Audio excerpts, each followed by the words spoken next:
நெருப்பின் அருகிலே பனி இருக்காது, விளக்கின் அருகிலே இருள் இருக்காது, கடவுளை நினைப்பவர்களுக்கு கஷ்டம் இருக்காது. சூரபத்மனுடைய உறவினர்கள் அத்தனை பேரும் சேர்ந்து வந்து முருகனை எதிர்த்தாங்களாம். சூராதி அவுணர்கள் அவ்வளவு ஏகப்பட்ட பேர், அவ்வளவு பேர் இருந்தா அவனுக்கு துணையாக இருந்தது கிரௌஞ்சமலை. அந்த கிரௌஞ்சமலை தான் முதல்ல வேலாயுதம் வென்றதான். வேலாயுதத்தை தொட்டார்னா என்ன அர்த்தம்னா, மற்றதை போல ஆண்டவன் ஈட்டி எடுத்து அறிய வேண்டாம். வேலாயுதம் சுவாமி வலது பக்கம் இருக்கும், வேலாயுதமே நீ போனா போவோம். முருகனை வணங்கினால் இந்த உலக மாயையிலிருந்து நாம் விடுபடலாம் என்பதுதான் இந்த திருப்பாடலின் மக மாயையை களைந்திட வல்ல பிரான்.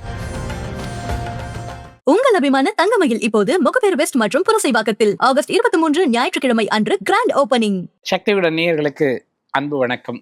கந்தர் அனுபூதி ஒவ்வொரு பாடலாக நம்ம ஐயா மூலம் பொருள் தெரிஞ்சுக்கிட்டே வரோம். நமக்கு இந்த காலத்தில் இது ரொம்ப ரெலவெண்ட்டான ஒரு சப்ஜெக்ட் அப்படின்னு நான் நினைக்கிறேன். ஏன்னா ஆளாளுக்கு ஒன்று ஒன்று சொல்லிட்டு இருக்கிறாங்க. முருகன் வடக்கில் பிறந்தார், தெற்கில் பிறந்தார், அங்கே பிறந்தார், இங்கே பிறந்தார், அவர் கடவுள் இல்லை, அவர் ஒரு மனிதர், எல்லாரும் எல்லாம் சொல்கிறாங்க.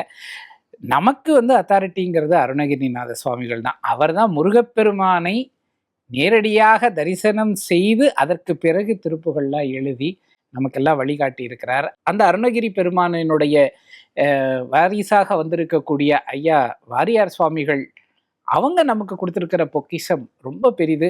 அதெல்லாம் நமக்கு தர்றதுக்காக தான் வாதவூரன் ஐயாவும் வந்திருக்கிறாங்க. ஐயா வணக்கம். வணக்கங்க. வணக்கம் ஐயா. இந்த கந்தர் அனுபூதி நம்ம படிச்சுட்டே வரோம். நம்ம ஒவ்வொன்றுமே ஒரு பெரிய ஒரு பொருள்ல இருக்கு, நிறைய தத்துவங்கள் நிறைஞ்சிருக்கு. அதே போல வாழ்க்கைக்கு தேவையான பல கருத்துக்கள் இருக்கு. இன்றைக்கு நாம என்ன பாடல், என்ன பொருள் தெரிஞ்சுக்க போறோம்? சுவாமிகள் அருளிய கந்தர் அனுபூதி உயர்ந்த பொக்கிஷம். அது 4வது திருப்பாடல். இதற்கு வேள்வி செய்வாங்க, கோயில் எல்லாம் ஆகமங்கள் வேள்வி செய்வாங்க, கும்பாபிஷேகத்துக்கெல்லாம் வேள்வி செய்வார்கள். அந்த வேள்வி 3 வகைப்படும். உலக சேமத்துக்காக செய்வது ஒரு வேள்வி. நம்முடைய எனக்கு ஆயுசு வேணும், பதவி வேண்டும் என்று சுயநலத்துக்காக செய்வார். அதற்கு இஷ்டிகள்னு பேர். இஷ்டினா நம்ம இஷ்டத்தை நிறைவேற்றி. இன்னொன்று அடுத்தவர்கள் அழியணும், அவங்க தோத்து போகணும், அவங்களுக்கு தீமை செய்யணும், அபிச்சார ஓமம்னு பேர். வாரியார் சாமியே நான் பேர் சொல்ல மாட்டேன். தெற்க ஒருத்தர் மந்திரி பதவியை அழிக்கணுங்க அபிச்சார ஓமம் செஞ்சாரா. ஒருத்தர் அழிக்கணும்னு அபிச்சாரம் செலவு பண்ணி, அதிலே ரொம்ப உயர்ந்தது உலகமெல்லாம் வாழணும்னு வேள்வி செய்கிறது. அதுபோல நம்முடைய சக்தி விகடன் இதற்கு ஞான வேள்வின்னு பேர். கந்தர அனுபூதியே ஞான பொக்கிஷம். அதை நாம் ஒவ்வொரு முறையும் சொல்லுவதும் போதே இது ஞான வேள்வி. வாரியார் சுவாமி தன்னுடைய பிரசங்கம் ஆரம்பிக்கும் போதே இந்த ஞான வேள்வியிலே கலந்து கொள்கிற இந்த சொற்பொழிவு என்பது ஏதோ சிறிய வியாச பகவான் அருளி செய்து இந்த சொல் நிகழ்த்துகிறோமே, இதெல்லாம் ஞான வேள்வினே பேர். அந்த ஞான வேள்வி செய்வதற்கு துணைகின்ற சக்தி விகடனுக்கும் இதை கேட்கின்ற அன்பர்களுக்கெல்லாம் எத்தனையோ கோடி ஜென்மாலேயே புண்ணியம் செய்தால்தான் இந்த வாய்ப்பே கிடைக்கும்.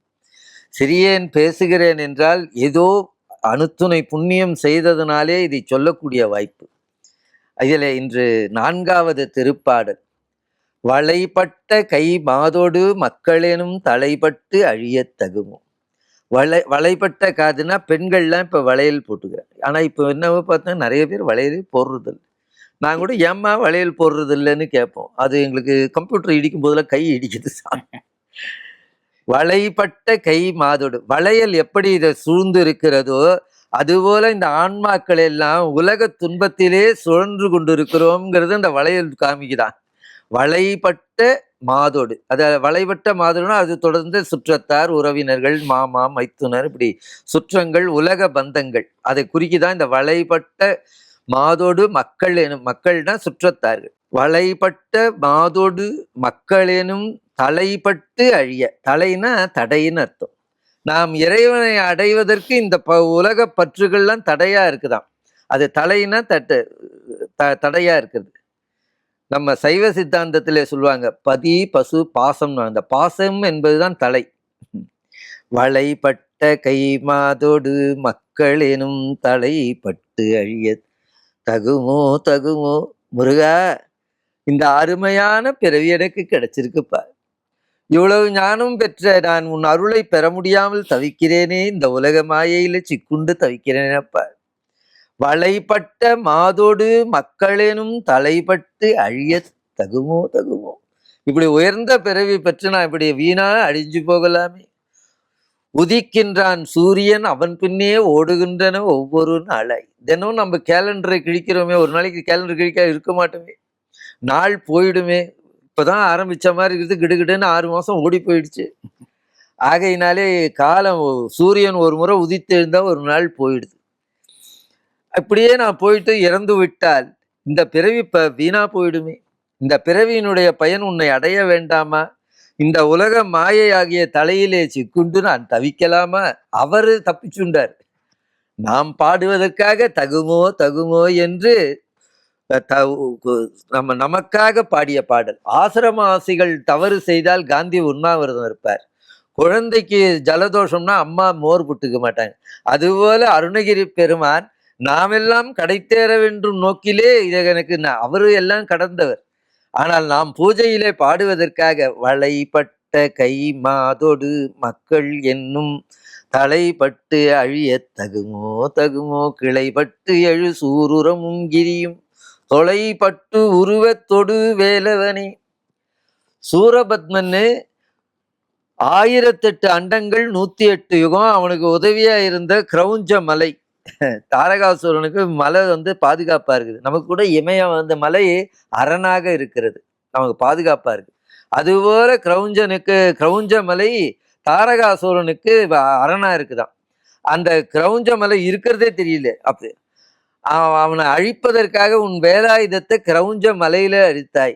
அவன் யாரு? குடும்பம் சூரபத்மனுடைய சுற்றத்தார்கள்லாம் எதிர்த்தார்களாம்.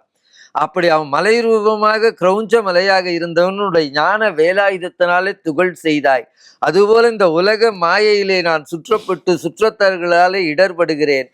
அந்த வேலாயுத ஞானம், வேலாயுதம்னா ஞானம்னு அர்த்தம்.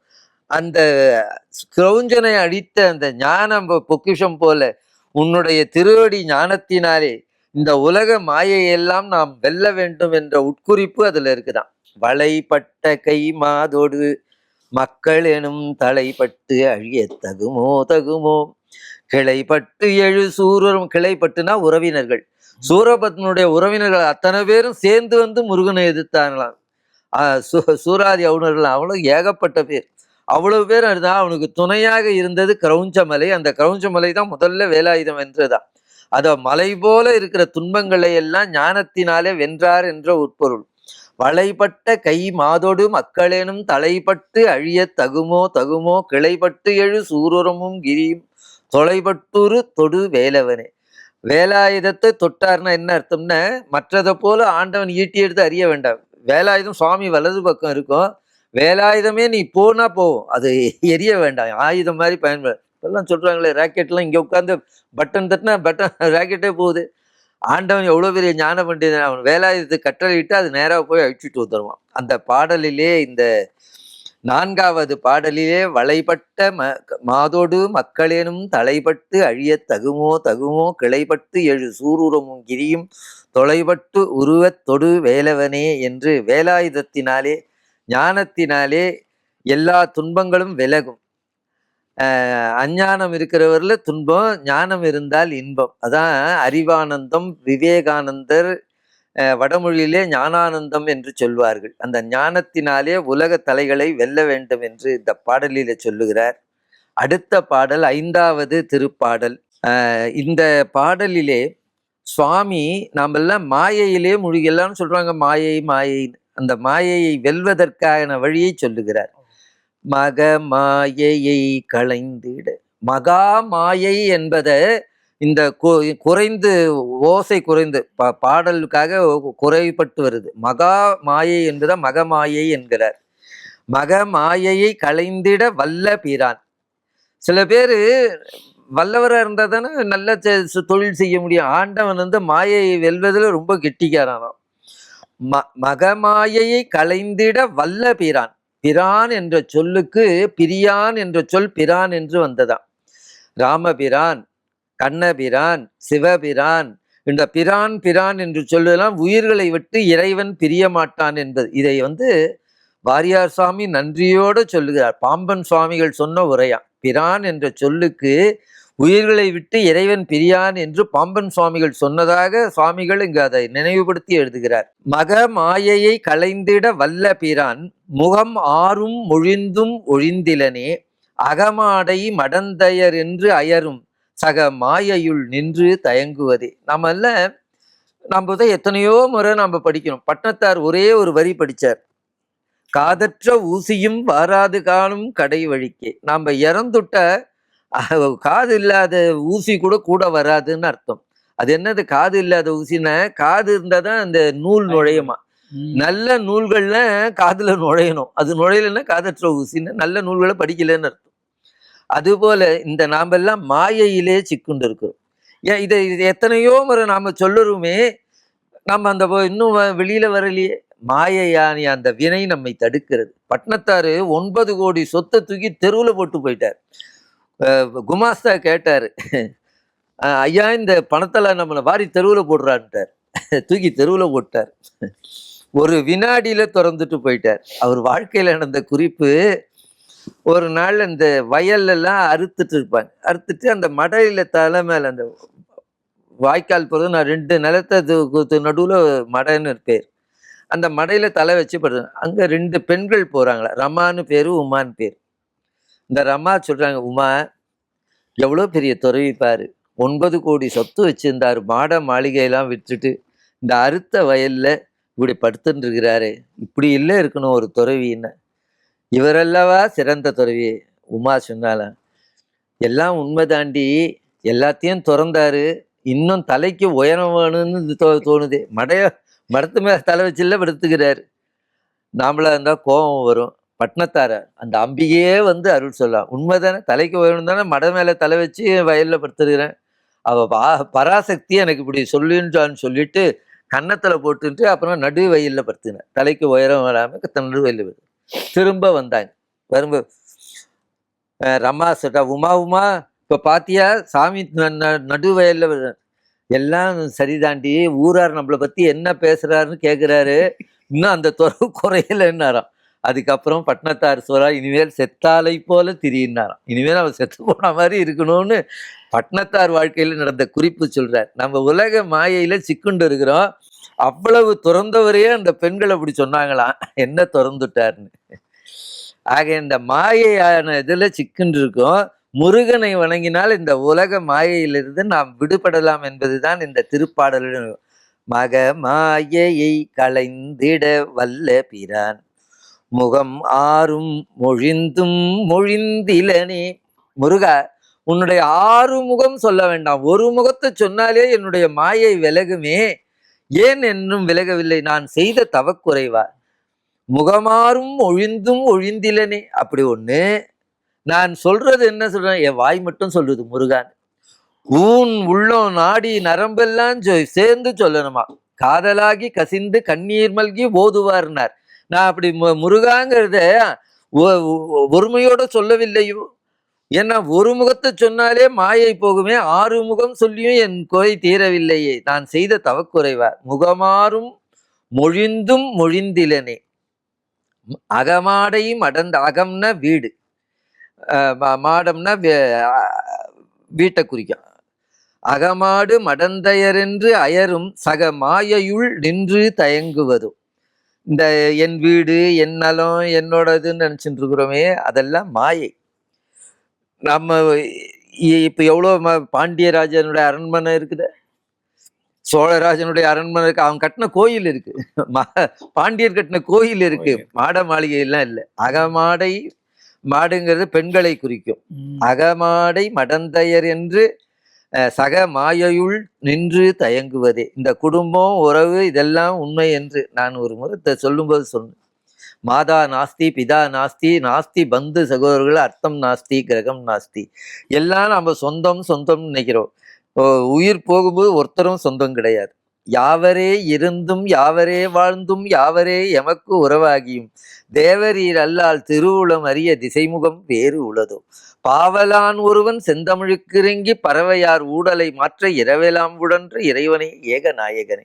ஆண்டவனே, இந்த மாயையானது என்னை உன்கிட்ட கொண்டு வர மாட்டேன். ஏதாவது ஒரு கஷ்டம் வந்தா உன் கோயிலுக்கு வர, அதுக்கப்புறம் திரும்பவும் இந்த மாயையிலேயே சிக்கொண்டு இருக்கிறேன். இந்த மாயையை விலக்குவதற்கு ஆண்டவா நீதானே வல்லவிரான், மற்றவங்களால முடியுமா? இன்னொரு திருப்பாடல் பின்னாடி வருவது, வினை ஓடவிடும் கதிர்வேல்ன்றார்.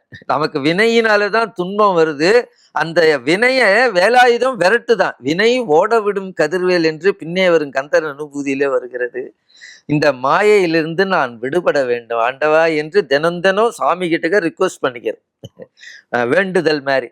நாம கூட நமக்கு முதலாளி கிட்ட ஏதாவது ஒரு கஷ்டம்னா தினம் தினம் ரிக்வஸ்ட் பண்ற மாதிரி, ஆண்டவா நான் மாயையில சிக்கின்றிருக்கேன், இந்த மாயையை விட்டு என்னை வெளியில கொண்டு வாடாப்பா என்று கருணையோடு அருணகிரியார் சொல்லுகிறார். மக மாயையை களைந்திட வல்ல பிரான் முகம் ஆறும் மொழிந்தும் ஒழிந்திலனே. ஆறு முகத்துல ஒரு முகம் சொன்னாலே போகுமே, ஆறுமுகம் ஆறுமுகம் ஆறுமுகம் என்று பரமுறை சொல்லியும் இந்த உலகமாயே போகவில்லையோ. ஒருவேளை நான் வெறும் வாய் மட்டும்தான் முருகான் சொல்லுகிறதா? என் ஊன் உடம்பு உயிர் எல்லாம் சேர்ந்து சொல்லியிருந்தால் ஒழிந்திருக்குமோ? முகமாறும் ஒழிந்தும் ஒழிந்திலனே. மக அகமாடையும் அடந்தயர் என்று அயரும் சக மாயையுள் நின்று தயங்குவதே. நான் இந்த உலக மாயையிலிருந்து தயங்கி கொண்டே இருக்கிறேன். இப்பிறவி தப்பினால் எப்பிறவி வாய்க்குமோ? அடுத்த ஜென்மா நான் என்னவா இருப்பேன்னு யாருக்கு என்ன தெரியும்? ஆண்டவனே இந்த உலக மாயையை போக்கி அருளுங்கள் என்று அருணகிரி பெருமான் முருகப்பெருமான் திருவடியிலே மாயையை போக்க வேண்டி, நம்மாலேயே எதுவும் முடியாது, ஆண்டவன் திருவருள் இருந்தால் இது விலகிவிடும். நெருப்பின் அருகிலே பனி இருக்காது, விளக்கின் அருகிலே இருள் இருக்காது, கடவுளை நினைப்பவர்களுக்கு கஷ்டம் இருக்காது. இந்த மாயையை போக்க இறைவன் துணை செய்ய வேண்டும் என்று இந்த பாடலிலே அருணகிரி பெருமான் மகா மாயை என்பதை மகமாயை என்று சொல்லுகிறார். மகா மாயையை களைந்திட வல்ல பிரான், அந்த முருகப்பெருமான் உங்கள் அனைவருக்கும் உலக மாயையை நீக்கி அவனோடு சேரும் இந்த பேரின்ப வாழ்வினை வழங்குவார் என்று இந்த கந்தர் அனுபூதியிலே அருணகிரி பெருமான் சொல்லி இருக்கிறார். அதற்கு பொருள் வாரியார் சொன்னார். அதனை சொல்வதற்கு நமக்கு சக்தி விகடன் துணை செய்தது. எல்லோரும் உலக மாயையை நீக்குவதற்கு முருகன் கருணை துணை புரியும் என்று சொல்லி வாழ்க வாழ்க வாழ்க வளம் பல சூழ்க. நன்றி, வணக்கம். ஐயா ரொம்ப அழகா சொல்லியிருக்கீங்க. இன்னைக்கு வகுப்புல நம்ம 2 பாடல்கள் அதுக்குண்டான பொருள்கள் கத்துக்கிட்டு இருக்கோம். எல்லாத்தையும் நம்ம தொடர்ந்து பாராயணம் செய்துக்கிட்டே வருவோம். நம்ம ஒவ்வொரு பாடலாக சேர சேர சேர இன்னைக்கு முதல் பாடல் படித்தோன்னா நாளைக்கு 2வது பாடல்னா 1 2 அடுத்து 1 2 3 அந்த மாதிரி தினமுமே அதை கூட்டிகிட்டு வருவோம். 51வது பாடலும் கற்று முடித்த பிறகு தினமும் 51 பாடல்களை நம்ம பாராயணம் செய்கிறது நம்ம ஒரு முறை சேர்ந்து கூட செய்யலாம். அந்த 51 முடிஞ்சதுக்கப்புறம் நாம் இந்த கந்தர் அனுபூதி பாராயணம் கூட நம்ம ஏற்பாடு பண்ணலாம். அதில் எல்லாரும் கலந்துக்கணும் அப்படின்னு நான் திட்டமிடுற யோசிக்கிறேன். அது காலம் எப்படி கை கொடுது, ஐயாவுடைய சௌகரியங்கள் எல்லாமே ஏற்பாடு பண்ணி அதுக்கேற்றாற் போல அந்த நிகழ்ச்சியை நம்ம ஒருங்கிணைக்கலாம். ஐயா ரொம்ப அழகா சொன்னீங்க. வணக்கம். வணக்கம். தமிழக மக்களின் பேராதரவை பெற்ற தங்கமயிலின் புதிய கிளைகள் இனி முகப்பேர் வெஸ்ட் மற்றும் புரசைவாக்கத்தில் ஆகஸ்ட் 23 ஞாயிற்றுக்கிழமை அன்று கோலாகல ஆரம்பம். தங்கம் வாங்க தங்கமயிலுக்கு வாங்க. சக்தி விகடனின் வீடியோக்களை தொடர்ந்து காண இந்த சேனலை சப்ஸ்கிரைப் செய்யுங்கள். வீடியோ குறித்த தகவலை உடனுக்குடன் அறிய பெல் ஐகானை கிளிக் செய்யுங்கள். வீடியோக்களை உங்கள் நண்பர்களுக்கும் உறவுகளுக்கும் பகிர்ந்து கொள்ளுங்கள். என்றென்றும் இறைப்பணியில் உங்களோடு சக்தி விகடன்.